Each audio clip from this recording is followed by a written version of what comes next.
Атбай Ракеевдин башкы улутка зыяны жок, улутчул бололу деген макаласын тартуулады.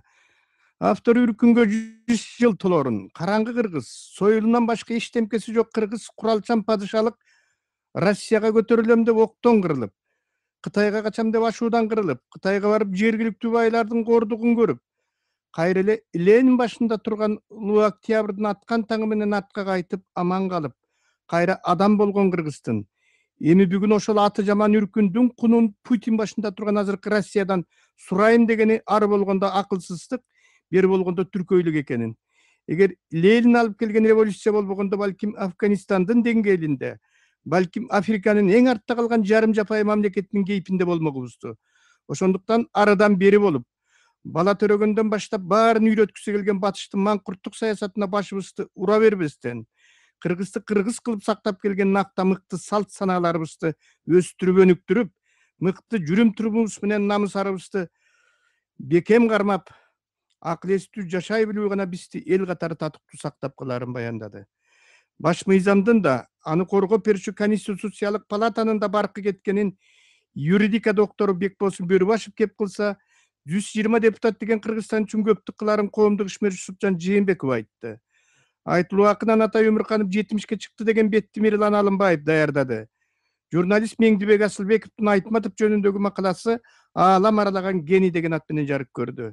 Кыргыз туусу кести бүгүн Азиянын арстандары Австралия менен таймашат деген темада кечээ президент Алмазбек Атамбаев Кыргызстандын футбол боюнча курама командасы менен жолугуп, алардын бүгүнкү беттешүүсүнө ийгилик каалаганын маалымдап, аны чемпионатты тандоо турун чагылдырган макаласы менен коштоду.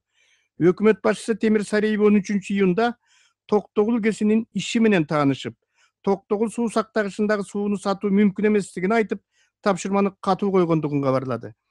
Атактуу жазуучу Насирдин Байтемиров тирүү болгондо жүзгө чыкмагын кабарлаган кесит Кыргызстандын баатыр акыны Сооронбай Жусуевдин аты Алайкунун эң бийик деп аталган Кара Тума тоосуна берилгенин маалымдады.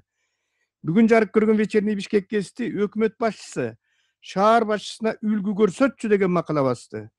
Ой келгендей курула берип быты чыты болуп бүткөн Бишкекти аралап жүргөн өкмөт башчысы Темир Сариевке нарын ресторанын көргөзгөн шаар башчысы Кубанычбек Кулматов бул имаратты бөтөн көстөргө көргөзбөй тосуп койгусу келип жатканын, бузалы десе бирөөнүн менчиги экенин, кароосуз калган бул имарат эбак эле сел-саяктар менен таштандылардын көчө дааратканасынын мекенине айланып калганын айтса, өрттөнүп кеткен мурдагы башкы прокуратуранын ордуна бизнес борбор кургусу келгенин, керек болсо ушундай борбордон Бишкекке ондоп курса аздык кылаарын, жүздөп куруу керектигин, анткени кыргызстандыктардын аң сезими советтик мезгилден берки бардык жакшы нерселер балдарга деген эскирген түшүнүккө толуп калганын, азыр балдар эмес, акча жасаган банктарды куруу мода экенин айтканын, шаардын атасы деген кишинин айтып турган акылы ушул болгонун, бул Кулматов деген киши балдарга чындап эле мектептер менен бала бакчалар жетпей жаткандыгын билмек тургай ойлоп да койбостугун, ошону ойлонтууга Темир Сариевди чакырды.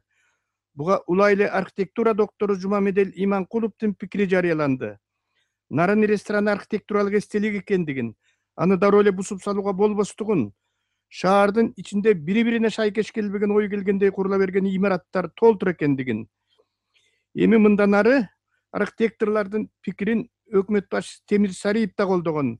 Эми мындан ары карай чоң-чоң бизнес борборлорду куруу плана дегенде Бишкектин башкы архитектурасында талкууга алынып, элдин пикирин угуш үчүн сайттарга салынып, андан кийин гана курула турмак болгонун билдирди.